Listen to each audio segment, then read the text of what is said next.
กับพ่อเจ้าจะไปบ้านหนองบัวยางบีมาแล้วยังมองอะไรอยู่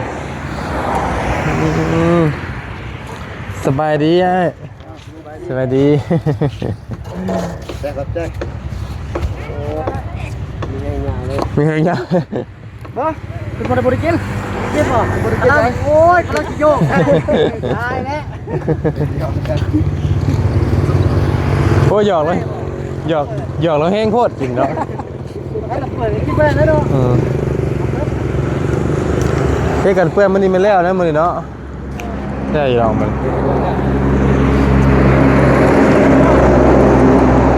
สรุปแล้วหามือได้มือไหนโบสรุปแล้วหามือไหนมืออื่นนี่แหละเพิ่นว่า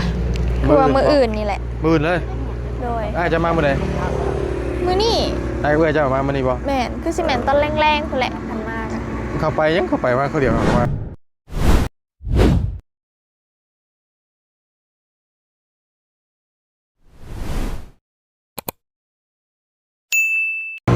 กระทิ้งคาราลงคาราบาวคุ้ยก็ได้นะ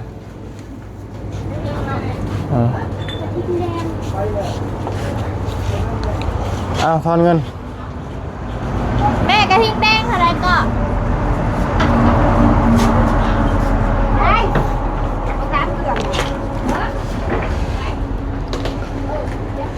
กาแฟไปลองกันเนาะกาแฟเอา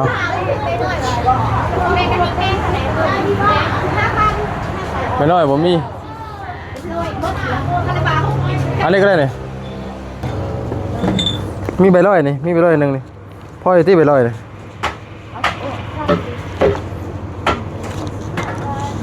นี่โบอะไรวะนี่เอาไปเลยมั้ยใบร้อยใช้เงินกีบโบเป็นพี่น้องเลยใช้เป็นเงินบาทเงินบาทนะเอา60ก็ได้ไหมแล้วถึงเจ้าขายกันได้หรือว่า70ไม่ไอ้ก็ได้เอาไม่ไอ้30ก็ได้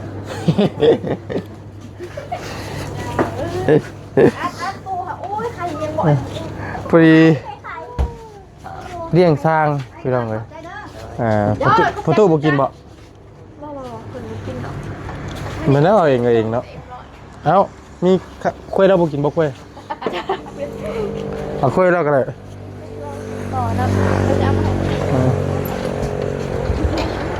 สบายดีเด้อบ่เด้อสบายดีพี่น้องเลยพอดีมาแวะน้องคนก่อนพี่น้องเลยแต่ก็พ่อเจ้าจะไปบ้านหนองบัวยางบีมาแล้วยังมองอะไรอยู่สบายดีไอ้สบายดีแจ๊คครับแจ๊คโอ้มีไงเงาเลยมีไงเงี้ยบ่เป็นคนบริกินกินบ่บริกินเลยโอ้ยกำลังจะโยกตายแล้วโอ้ยหยอกเลยหยอกแล้วแห้งโคตรจริงเนาะให้เราเปิดกินไปแล้วเนาะเฮ้ยกันเพื่อนมันนี่มันแล้วนะมันเนาะใช่ลองมัน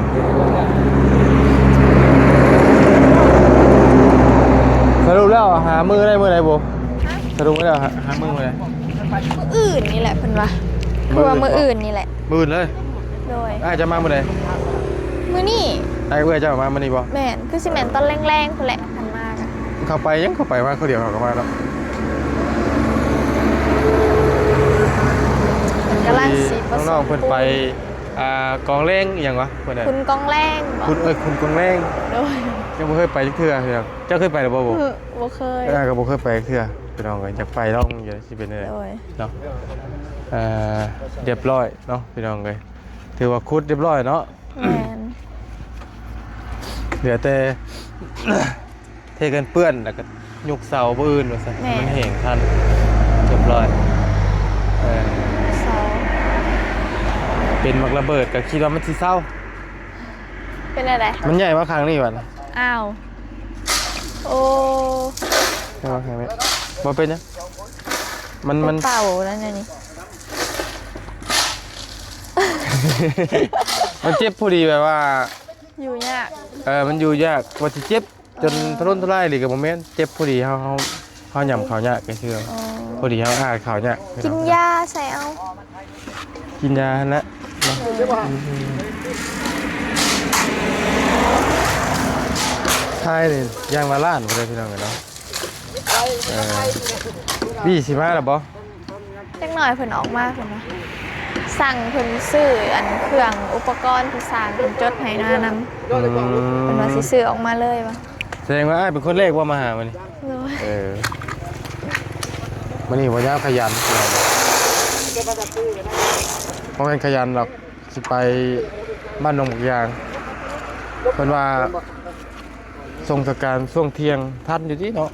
ท่านอยู่ที่นี่หากะจักโมง ถ้าลมมีบ้านนะ หากะ10โมง40 ทันนี่เนาะน้องโอกไปคนเดียวพี่น้องเลยเนาะคือจักกินแล้วบ้านหนองบุกยาง ลงหมักยาง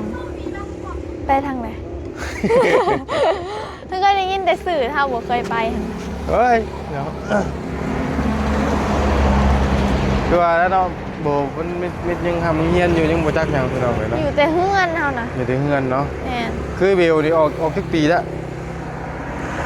ถ้ากะออกนี่แหละ น้องเบลนี่ ถ้ากะเฮียนจบถ้ากะออกนี่แหละเฮียนจบแล้วแบบออกไปแบบมันหั่นแหละไปเวียกน้ำผัดไส้แบบนั้นแหละ มันออกได้ปีหนึงบ่ แม่น มาได้ปีหนึงที่ออก แม่น เนาะอันไหนก็เฮียนจบพุ่นแหละ ตอนนี้สร้างเพิ่นท่ายังนี่ เอ่อ ที่ว่าจะมันขาดอย่างก็ เล็กอันหยังก็เล็กมัดอันหยังก็ เล็กลวดมัดบ่ แม่นแล้วก็ไม้บ่ไม้แล้วก็ตะปูอีหยังนี่แหละ แล้วก็บอกซื้อปูนมาอีกน้ำยันมันบ่พอนะ ไม่ตีแบบตัวนี้พี่น้องมาเรียบร้อยพี่น้องว่าไม่โคฟ้าเนาะคือว่ามาเสร็จเรียบร้อยเนาะพี่น้องการสร้างกินข้าวมาแต่เฮือนบ่หรือว่ามากินน้ำจัง กินอยู่นี่ตอนเช้าก็เห็นเพิ่นว่ากินเนี่ยปันเช้าแต่เฮ็ดของกินไว้อยู่ อ่าตื่นแต่เช้าเนาะเจ้าก็เนาะ โดย จักโมงตื่น มื้อนี้ตื่น6 โมงนี่ โอ้ วี่ว่าสิมาแต่เช้า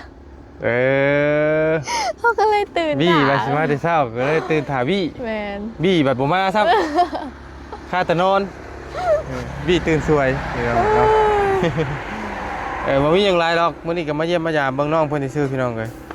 มาเบิ่งผลงานของสร้างสิออกว่าเป็นหน้าตาเป็นได้ใดพี่น้องเนาะแต่ว่างบก็คือเงียบๆแล้วเนาะตอนนี้เนาะ เดี๋ยว มีแต่น้ำวี่อะไร มีแต่น้ำบี้เห็นแล้วน้ำบี้ก็มาอยู่บ่ ก็มีแต่ได้อันค่าสร้างหั่นแหละ ยังบ่ได้มาอีกบ่ยังเนาะพี่น้องก็ยังค่อยเฮ็ดไปค่อยเบิ่งกันไปพี่น้องก็สิได้จำใดก็เอาทำนั้นแหละเนาะเฮาบอกบ่ได้พี่น้องก็เนาะมีจำใดก็เอาทำนั้น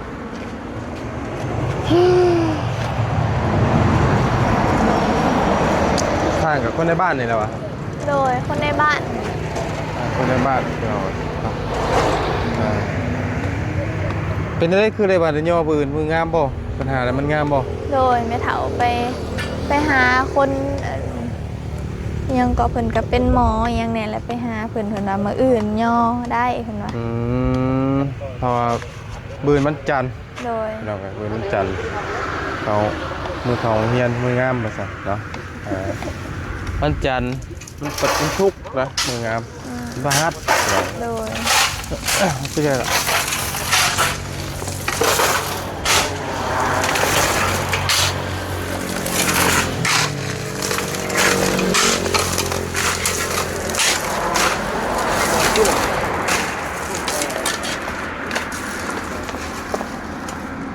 ปู น้องโบรอบอบี้เกอร์น้องโบก็บังมี โดย มันบังมีคนอยู่กันแล้วจะเป็นของเขาได้เนาะ เบิ่งเอาเนี่ยอยากแต่คนหลัก ฮะ อยากแต่คนหลักเขามาหลักเถื่อค่ะ เพราะว่ามีคนหลักบนอีกอะ หลักไหม โจรหลักนี่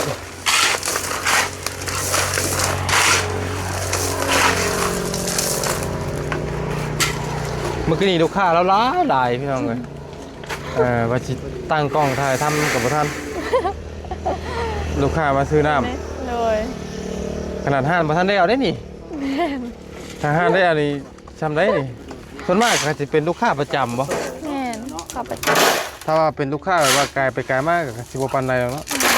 ลูกค้าประจำแบบ ส่วนไลน์มีแต่ลูกค้าประจำ ลูกค้าประจำในบ้านนั่นหยังเพิ่นเคยซื้อแล้วมันเข้ามาซื้อเนาะ แม่น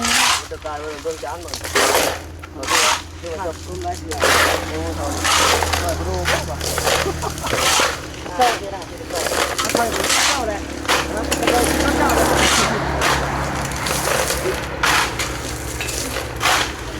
ด้ที่มาฮะนั่งใจเลยฮะ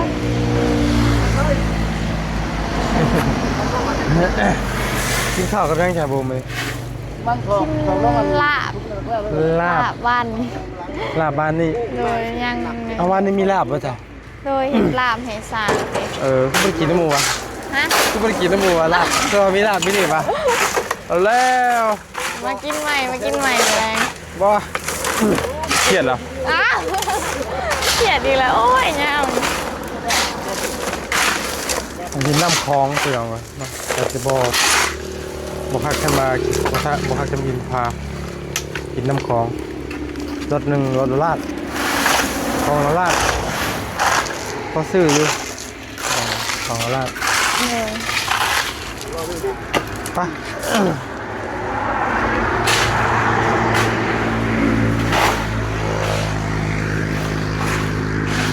เนาะประตูแข็งแห้งในประตูเลยเนาะ ยังพอเห็นได้ ยังพอเห็นแล้วกินแล้วเขา กินแล้วเรียบร้อยเอาไปเข้า เอาแต่เช้า เอาไปเข้าแล้วตื่นมาลูกร้านยังหมดทันลุมเนาะ ว่า เอาก่อนแล้ว แข็งแห้งในประตูเนาะตื่นจากมุ้งแต่มือ 5 โมงลูก โอ้เนาะ กันฮอดโมงตื่นแล้วมึง มันอยากตื่นแล้วบ่เฮาบ่ทอด บ่รับ ทอดโมงบ่ให้อยากนอนเฮา แล้วกูเบา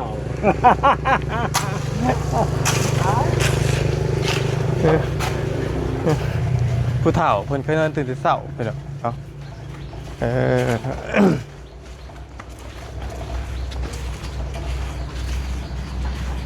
นี่แหละเป็นห้านขายเครื่องมีตู้ไปลองกันเนาะในระหว่างนี้ก็มันมีตู้นะขายก่อนไปลองกันมีตู้ขายก่อนแต่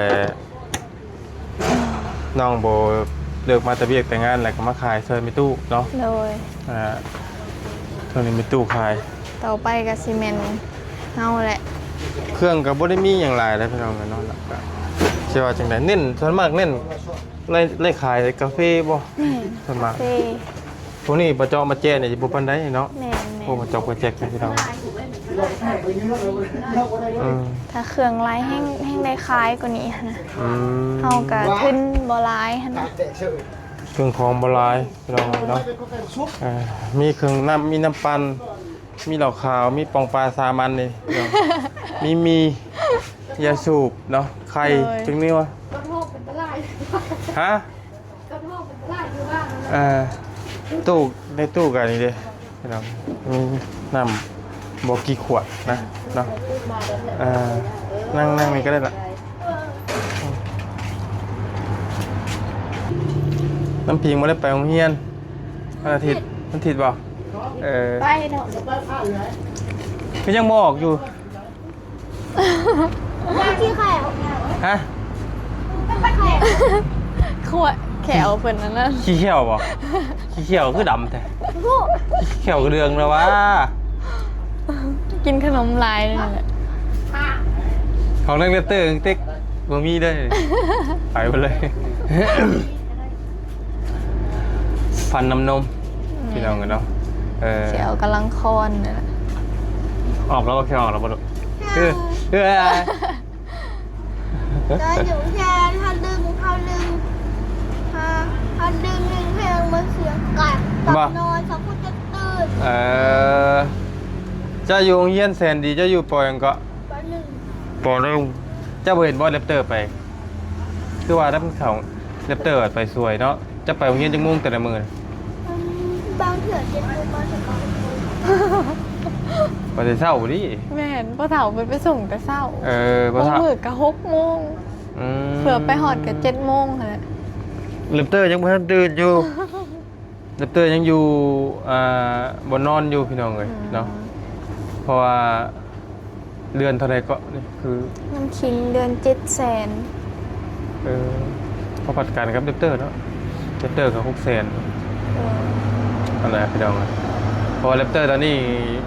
บ่ยังไงยังโมเมนต์มาทำนองแบบว่านักเฮียนนะเอาไปฝากชื่อคือน้ำพิงนี้มันโมเมนต์ฝากแล้วเป็นนักเรียนแล้วเนาะครูให้อยู่ปะ บางเถื่อนก็เห็นดื้อหรือว่าห้า ดื้ออยู่ปะเจ้ากะเนี่ยบ่ดื้อคือว่าที่ให้บางทีเห็ดเลยแสดงว่าดื้อเห็ดเจ้าไปเห็ดยังคือเห็ดลือฮะ บางเถื่อนเอาคู่กับเอาไม้ซอยถูกโต๊ะน่ะ โย่ตัวดื้อเนาะ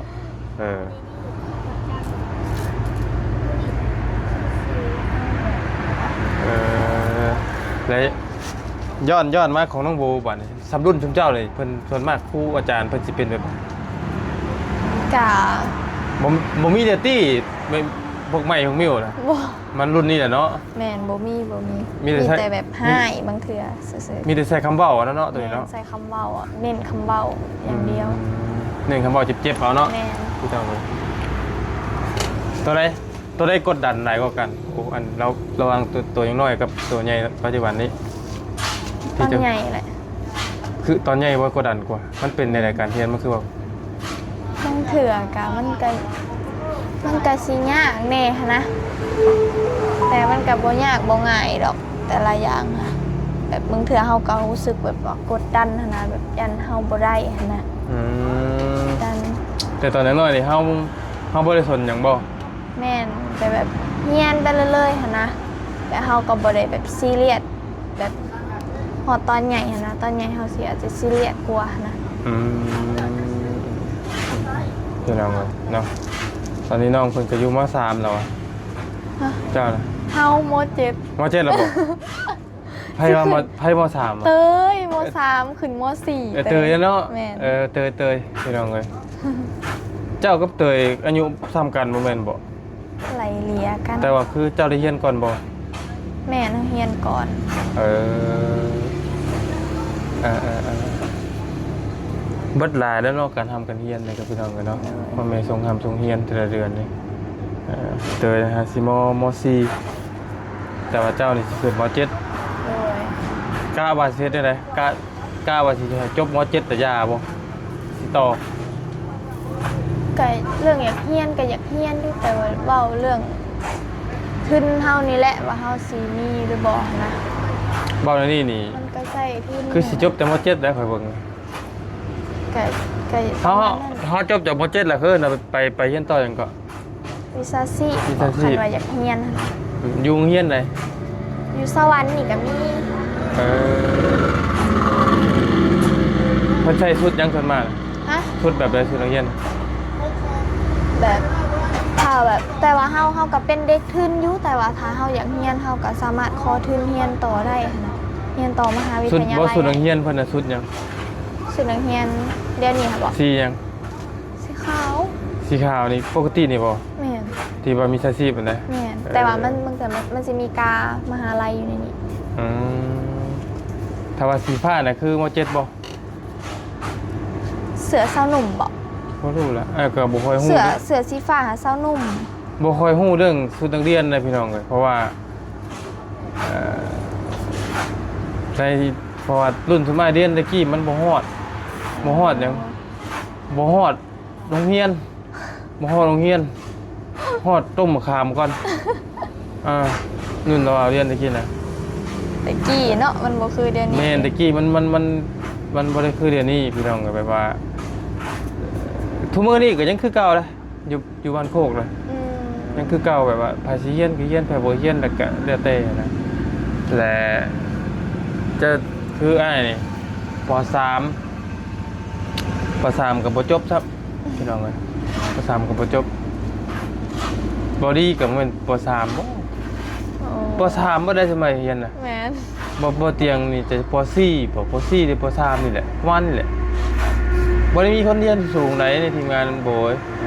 แต่ละคนน่ะบ่ได้มีคนฮอดบ่จักคนไหนคำว่าสิฮอดมอเนี่ยกับเขาว่าจันทร์พี่น้องเอ้ย เพราะว่าจันทร์น่ะจะได้เรียนสูงอยู่ฮอดมอเพิ่นน่ะจะได้เฮ็ดจนสอนหมู่นะตอนหมู่ไปเรียนหนังสือนะได้ขี่รถถีบ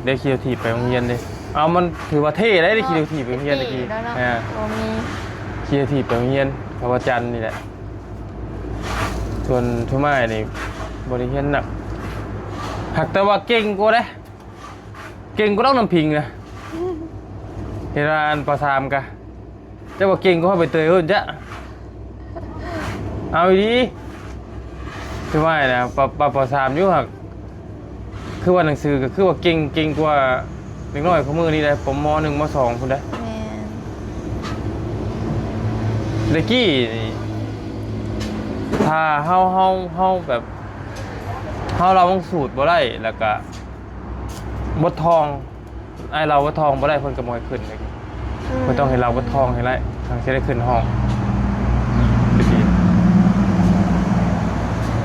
อันนี้เดี๋ยวนี้หาคะแนนบ่ได้แล้วก็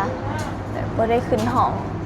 คันว่าแบบเซ็งตกบอหรืออิหยังบอนะคันว่าเขาขาดลายหั้นนะ แม่เอาเงินให้มือเท่าไหร่ไปโรงเรียน มือ20,000เบิดมือ 20,000อันนี้นี่คืออยู่ในกฎของโรงเรียนบ่ที่ว่า20,000หรือว่าเฮาบ่มีเองเฮา เฮาบ่มีเอง เอาอย่างว่าคือโรงเรียนน้องสาธิตตอนนั้นน่ะเพิ่นบ่ให้เอาเงินให้เด็กน้อยหลายเพิ่นให้อยู่แต่ 10,000 นี่แหละ บ่แต่เพิ่นก็มีกฎอยู่หั่นนะ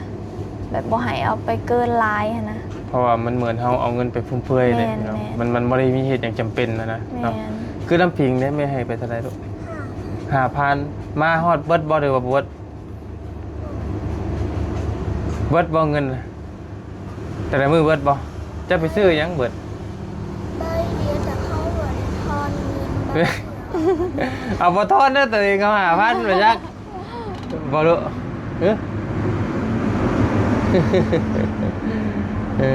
บางเทื่อก็ซื้อขนมให้เพิ่นบางเทื่อก็เอาขนมอยู่เฮือนแล้วก็แล้ว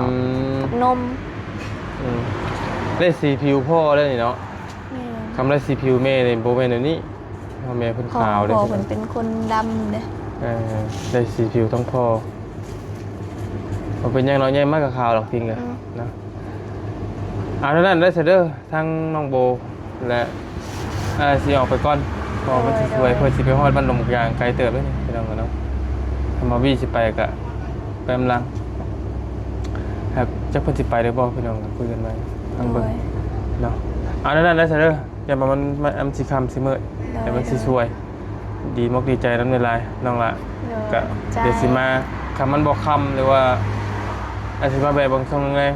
เข้ามาบริแบะก็เป็นปืนพอแหละสิมาไหมเนาะ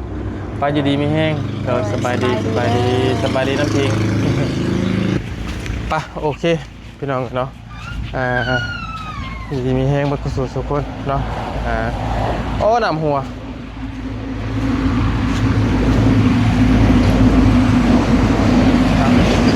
ขอบคุณเวลาส่งมาลำด้วยประกุศลสุขคนเนาะเพื่อนเนาะเดี๋ยว